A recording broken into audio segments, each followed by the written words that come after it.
Magazine. This week finds me working all by myself. Paul Lindman is on his summer vacation. I am taking my summer tour of the Oregon Historical Society. There are always things to do and see here, something new going on all the time. We're going to take a look around and bring you these stories tonight on PM. We'll discover a remarkable way you can see your own pain in full color. Then we'll ride along on a wagon train. These modern-day pioneers are making the trip from Hillsboro to Canida in covered wagons. Also, Linda Harris finds a slow and lazy way to get around, and Joyce Kulhawick has what's hot for your pool. Step back in time, Tuesday on PM Magazine.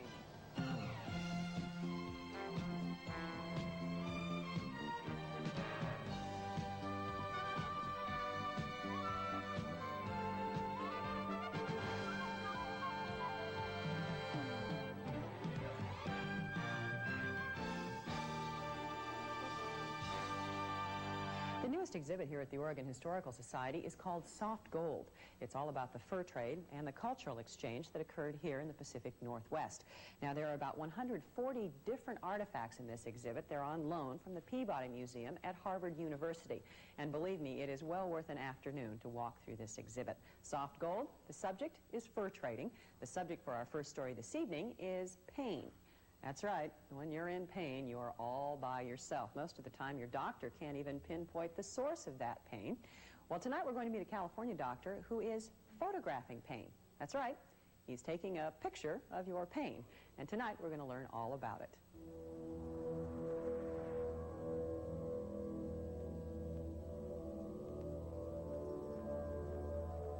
This is a thermograph.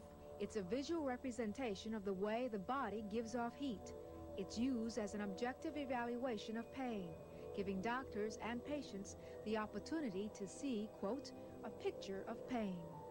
We've all experienced pain, a broken leg, a burned finger, a stubbed toe. But these injuries usually heal and the pain diminishes. But what about chronic pain? 1 out of every 3 suffer from it. A pinched nerve, low backaches, headaches. It's pain you can't see. Now we can, with thermography. Dr. Judith Walker is a medical director of the Walker Pain Institute in Los Angeles. My patients are really delighted because some of them, or actually probably most of them, have been accused of being crocs, and they feel exonerated. You know, they feel, aha, here it is, here's my pain. See it, see it? You know, it's as clear as an X-ray. And anyone can tell.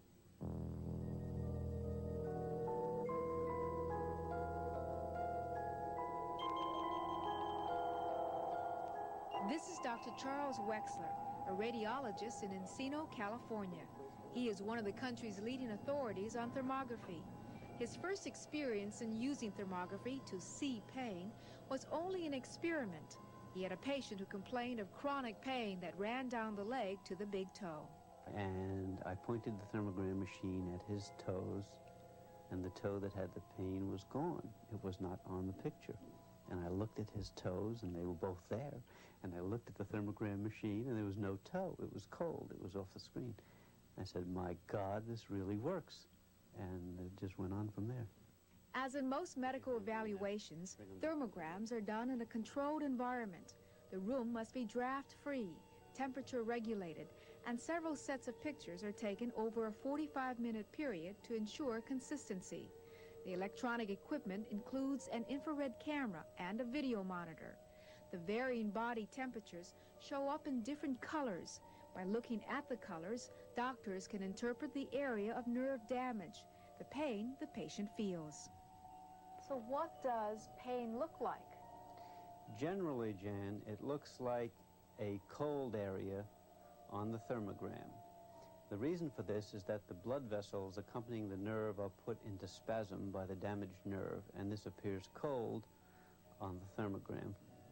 The elaborate electronic setup that records thermograms is expensive, upwards of $30,000. That's why you may not have seen it in your doctor's office. But now a less expensive method has been introduced, costing about $5,000. It uses liquid crystals. Here we have liquid crystals, which are a rubberized sheet on a plastic box so they can be put under pressure. And as we place the liquid crystal sheet in contact with the body, we can see colors appearing. Blue is the hottest color and dark brown is the coldest color. The purpose for the colors is to help us see that one area is hotter or colder than the other. The pain is in my right hand, and it radiates out from the wrist out to these three fingers here and the inside of this thumb. This is Saul Baum. He suffers from a pinched nerve in his right wrist. With the liquid crystal box, Dr. Wexler is able to compare Saul's hands and isolate the pain. Blue is the hottest color and dark brown is the coldest color. On the right hand here, note the increased temperature in the second, third, and fourth fingers of the right hand. We have a complaint, and we are now able to objectively document that complaint. I do not have any feeling on the left-hand side of my lower chin and lower lip, right here. When Ellen Davis had her wisdom teeth extracted, the doctor inadvertently severed a nerve, which resulted in the loss of sensation in her lip and chin. To determine the extent of the damage, she sought the medical opinions of several neurologists. You know, you can go to many doctors and say, well, I'm numb. And some of them will say, well, maybe the feeling will come back, maybe it won't. Dr. Wexler was able to take a thermogram, which physically showed that part of my lip and chin is numb, and the feeling will not come back. It is permanent nerve damage, and he does have a picture of it. Dr. Wexler first took thermograms of Ellen's face in 1979. When he runs the test again today, the picture of nerve damage is exactly the same. The nose is normally cold. Below that is the mouth, and this small blue dot that we see is the area of numbness and tingling Ellen is experiencing, and it is a picture of her pain. Since her nerve damage is permanent, Ellen took her case to court. To prove her case, her lawyer introduced the thermograms as evidence. They clearly show the area of numbness. Some doctors call thermograms a lie detector for pain. This is a physical piece of evidence that they could see. They could actually see how much damage there was and to what extent. So I think that had a great deal of helping the case go my way. You won. Yes.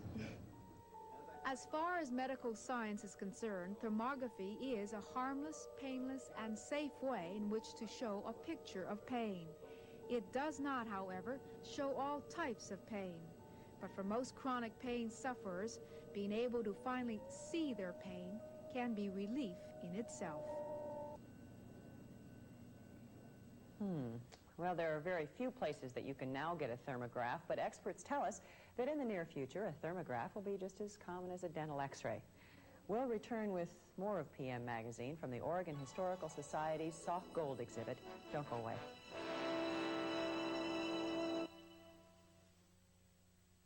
Soup is a harvest of nourishing things. What do you got there, mate? Campbell soup, sir. Well, you're a learning boy. Soup's plump full of nutrients. I thought they were noodles. Oh, Bet you didn't know that Campbell's chicken noodle soup has more protein per calorie than peanut butter. that was just the ticket. Okay, mate. How would you like to help me with the wheel on the way home? All right, Grandpa. Campbell's soup is good food. The best way to get from A to B, runners say, is a little bit faster than the last time. Sunday, August 22nd, you can shoot for your personal best and benefit muscular dystrophy at the same time. It's the Nordstrom International Road Race. 10 kilometers on winding country roads around Clackamas. Race brochures are available at most area running stores, or you can call 226-5080 for information. Plan to be there.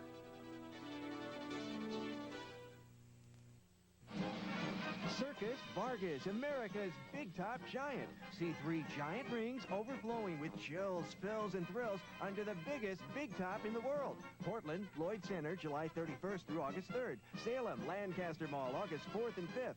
Portland, Tannisbourne Mall, August 6th through 8th. Mall 205, August 9th and 10th. Tickets on sale at Circus Vargas locations. This is the circus you've always dreamed of seeing. See Circus Vargas. You hold my crush. But don't drink. Hold it! You're invited to the Orange Crush Crush Hires Root Beer Atari Pac-Man, everyone's a winner tournament. Enter and play only at Portland, Vancouver, Salem area Albertsons stores. Just a bottle cap from Orange Crush Hires Root Beer. No matter what your score, everyone's a winner. Grand prizes include complete Atari Pac-Man video games, t-shirts, and more. Check your nearest Albertsons store for details. We'll see you there. She'll let Arnold hold it. Orange lovers have a crush on us.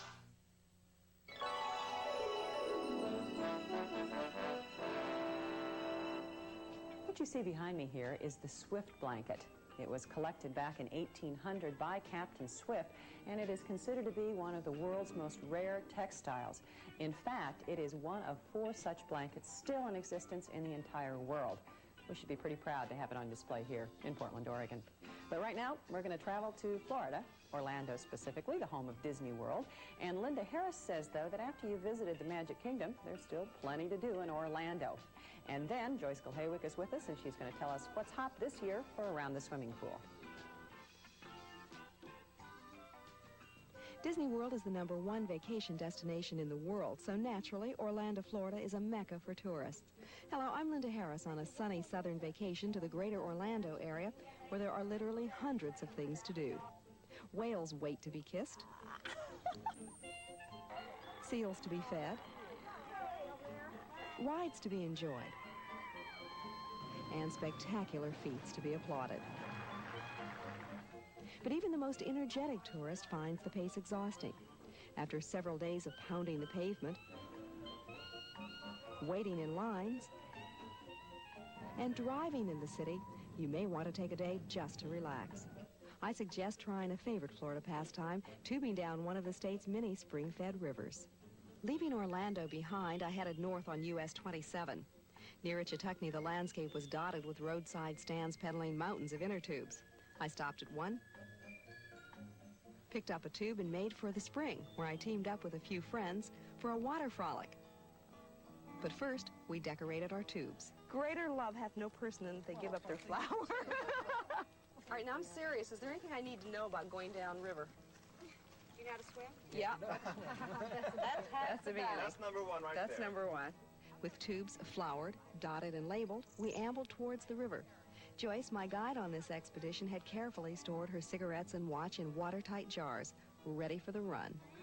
Getting in your inner tube can be a little awkward, but navigating is the real challenge. You can paddle, kick, twist, or just plain float. If you're truly adventurous, you can share a tube. Not to worry if you're sitting low in the water, the current is strong enough to carry you along. Now, this is the life. The Ichituckney is a spring-fed river, and when you initially get into it, it feels really awful. It feels frigid. But actually, the water temperature year-round is 72 degrees, so once you get past that initial shock, it is pure pleasure. And full of surprises. We ran into some snorkelers who were enjoying the river's underworld. The river run is 3 miles long and takes 3 hours from start to finish. There is, however, a shorter version that only takes an hour and a half.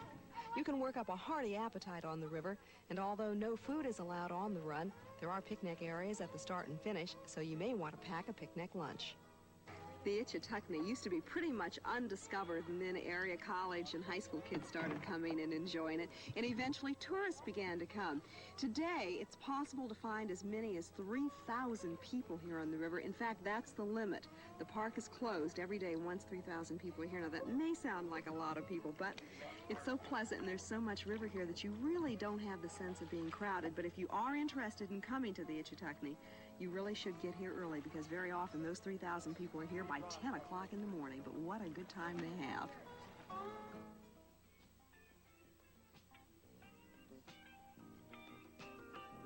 Tonight in What's Hot, we're going to take a look at some brand new items for the pool or for the beach.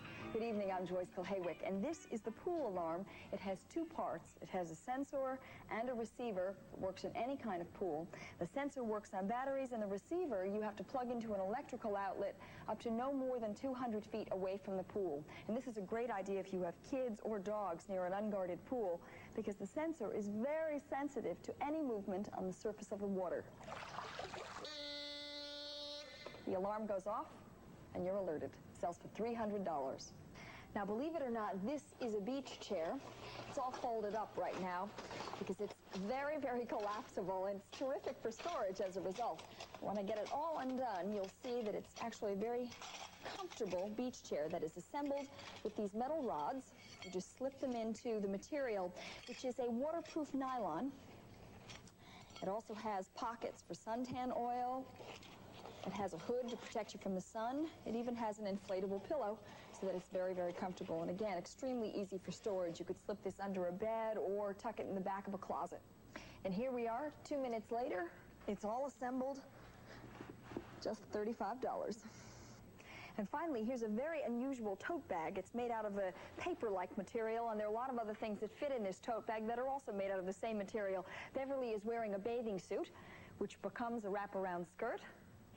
And it also becomes this poncho, and it's all machine washable, fits in this tote bag, sells for $46. Remember, for more information about anything you've seen tonight, please write to me, Joyce Kulhaywick, care of the station, and be sure and enclose a self-addressed stamped envelope. And that's what's hot.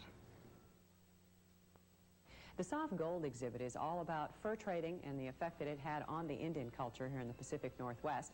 We're going to meet some modern-day pioneers coming up next on PM Magazine. Don't go away.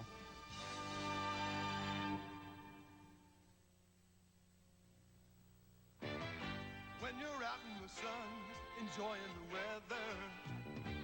When you're fixing the boat and it's coming together. 70 calories never look better. Olympia Gold. Great taste and only 70 calories. That's the fewest of any leading light beer. When you're shooting the ball, feeling sharper than ever. Olympia Gold never look better. Olympia Gold. 70 calories never look better. My name is T.S. Garp. What's TS stand for? Terribly sexy. Garp says it all. Oh, boy. Garp tries it all. Garp dares it all. Garp does it all. Garp gets it all wrong. But it's all right. No! 'Cause it's all part of the world according to Garp. Don't be a baby, Duncan. Say Dada. Robin Williams is Garp in the world according to Garp. Now playing at Westgate and Hollywood. Check newspapers for showtimes. Oregon raises and manufactures an incredible array of products. There are meats, fresh produce, processed and packaged foods, dairy goods, you name it. These are important industries to this state. Besides the quality products you get, these companies provide payrolls, taxes, and profits that help improve our state's economy. Your support of Oregon products is important to me. It means my job, and it could mean a job to you. So I'm joining Channel 8 in asking you, whenever possible, to buy Oregon first. Animation is only a part of the Summer Festival of Films being presented by the Northwest Film Studies Center and Filma. Woman's Eye View is an assortment of award-winning animated shorts, historical narratives, and contemporary films by and about women. Rarely seen by general audiences, these films explore issues and themes from a woman's perspective. The Woman's Eye View Film Festival runs through August 12th. For more information, call the Northwest Film Studies Center at 221-1156. If you ever feel that modern-day life moves too fast for you and that perhaps you should have been born in a previous era, well, then our second story this evening is going to be of interest to you. It's all about a group of folks who get together annually to travel back in time to a simpler existence. They put on pioneer garb, they hitch up the horses, and they travel across the mountains on a real-life wagon train. The year is 1858.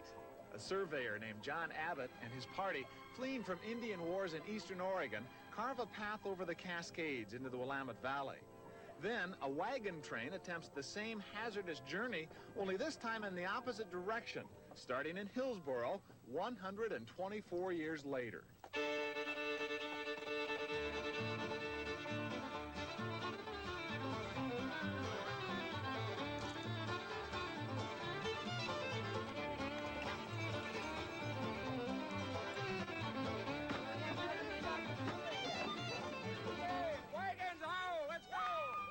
So begins a 9-day, 144-mile trip, first through the suburbs of Portland, then into the foothills, over the mountains and across the high desert to the final destination, Canada. Wagon master Ron Johnson often wonders what this trip would have been like in 1850. Well, the first time that thought occurred to me was when we got all of our permits in from the DEQ and the state highway and the various municipalities, and we have a notebook 3 inches thick with just permits in it. And we felt that if the pioneers had to file all the permits, we'd probably be still nothing but coyotes and Indians running around out here. But there's a lot of work done, and before we got to go, because we were wondering really if we were going to be able to make it, if it was feasible or not. And the day the wagons rolled out of Hillsboro, we knew we were going to make it. 6 days later, the sun rises on a wet and bedraggled group of pioneers. They've endured heavy rains, muddy roads, and steep grades that have never been traveled by horse and wagon. I knew things were going to improve, because that next morning, about 4 o'clock, I heard people laughing and singing, and I thought, they've all flipped out, so I got up and to see what was going on, all wet and soggy. And here they were all standing around the fireplace, and the fire's going. Morris, the big teamster we got down there, he was telling jokes, and they were just having a great time. I said, well, my gosh, I think we're going to make it.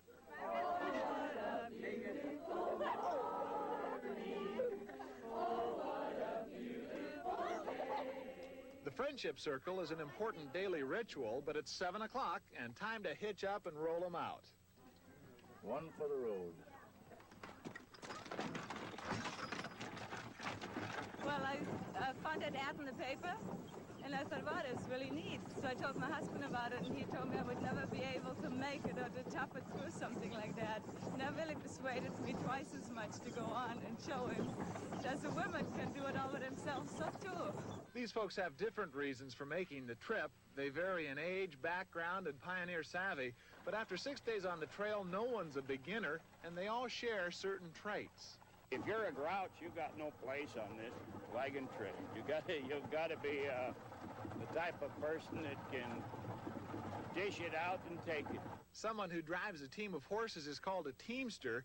There's a lot to know, but the basics are 3 little words: gee, ha, and whoa. If I want to bear to the left, I draw on this line a little bit. If I want to bear to the right, I draw on this line a little bit. So notice how the team pulls over. And I can pull them back. And of course, everyone knows when you want to stop a team, you just say whoa and just pull back slightly on both lines. But as the day gets hotter and the dust thicker, no one needs to tell the horses that it's time to take a break.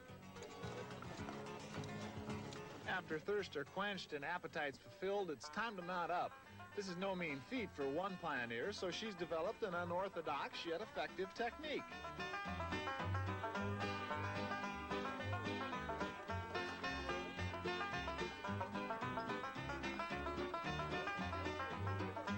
They don't sweat, they don't get excited, and they'll go up hills and never sweat or drop where the horse will lather.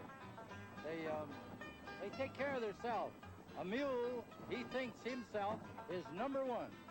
Number one. I don't care about anybody else. I'm number one. I'm going to take care of myself. Chris Christensen is a mule skinner who's willing to share the secrets of the trade with a would-be teamster, or rather, teamstress. You see, she isn't married, and I'm not either. I'm trying to convince her. Get in love with the mules first. After 15 miles of hot, dusty trail, the wagon's finally near the camp at Log Springs. After the wagons are circled, the first concern is for the livestock.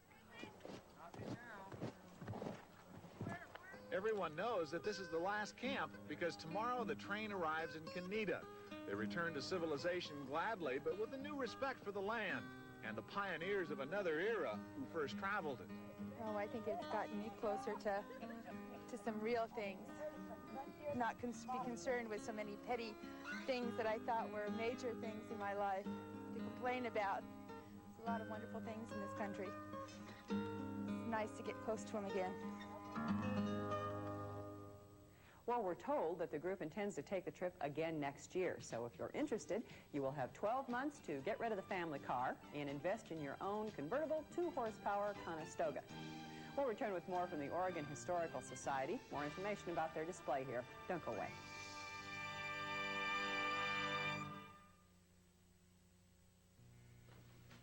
Hey, thought you were brushing your teeth. I was just thinking. About what? About Teddy. He always wins. Well, your brother's a lot older than you are. He'll always be older than me. I know how you could beat him right now. How? Come on. You could get even fewer cavities than Teddy, because he didn't have this crust at your age. Advanced formula crust has Fluorostat. So? So it's even tougher than the crust your brother had, or your mother had, or I had. When it comes to checkups, you could beat us all. Yeah. Yeah. So maybe it's not so bad being the youngest after all, huh? With Advanced Formula Crest, your kids could have even fewer cavities than you did. Chocolate sauce, soaked in. Motor oil, seeped in. Color soil, ground in. Unless you clean the dirts that go all the way through, your whole wash isn't clean. That's why we invented Era. Era has the power of cleaners for deep down dirt, for soaked in grease, for seeped in oil, for ground in color soil. Penetrating cleaners concentrated into one powerful quarter cup. Think color soil is tough to clean? Watch Era clean through 2 tough stains plus the color soil. Put a teaspoon of Era only on the top. Rub, run under water, and look. Era cleaned all the way through, even through the collar soil. That's the kind of clean you want for all your wash. Era cleans all the way through. Hi, this is Mike Falconer for the Mr. Plywood stores with 2 of the hottest fencing buys in town. And here's Mr. Plywood's 6-foot-high cedar fence. Using our #1 cedar fence boards, you can build this fence for only $357 a running foot. And remember, this is an all-cedar fence. And here's our second great choice for the budget-minded, our all-wood western fence, which for $1.97 a running foot will give you years and years of service. And these are fences you can build yourself. Just bring us your measurements, your yard measurements. Ooh. Learn about computers, dinosaurs, volcanoes, the intermeshing world of science. Come visit us soon. OMSI, your Northwest Science Center. We have been visiting the soft gold exhibit here at the Oregon Historical Society, and if you have not been down here, believe me, it's one you're not going to want to miss. The exhibit is on display through the first week in November. Now be sure you get down here, put it on your calendar. They have a brochure all about the exhibit. You can also buy a book called Soft Gold here at the Historical Society. They have a number of other publications all about the fur trade. Now the gallery is open from 10 until 5 on a daily basis, and on Friday night, extended hours. The public is welcome. Be sure you put it on your calendar. We have something we want you to put on your calendar for tomorrow night, another edition of PM Magazine. Let's take a look. We'll go to the star-studded opening for the movie Annie. Then we'll meet a Salem man who's made quite a name for himself in the music world. He promotes singing stars. Also, America's favorite chef Tell shows how to stuff a pepper, and Jan Sturmer goes inside Portland's Federal Reserve. You know, this exhibit's got to be good. This young man came all the way from Denmark to see it. We'll see you tomorrow night. Bye-bye.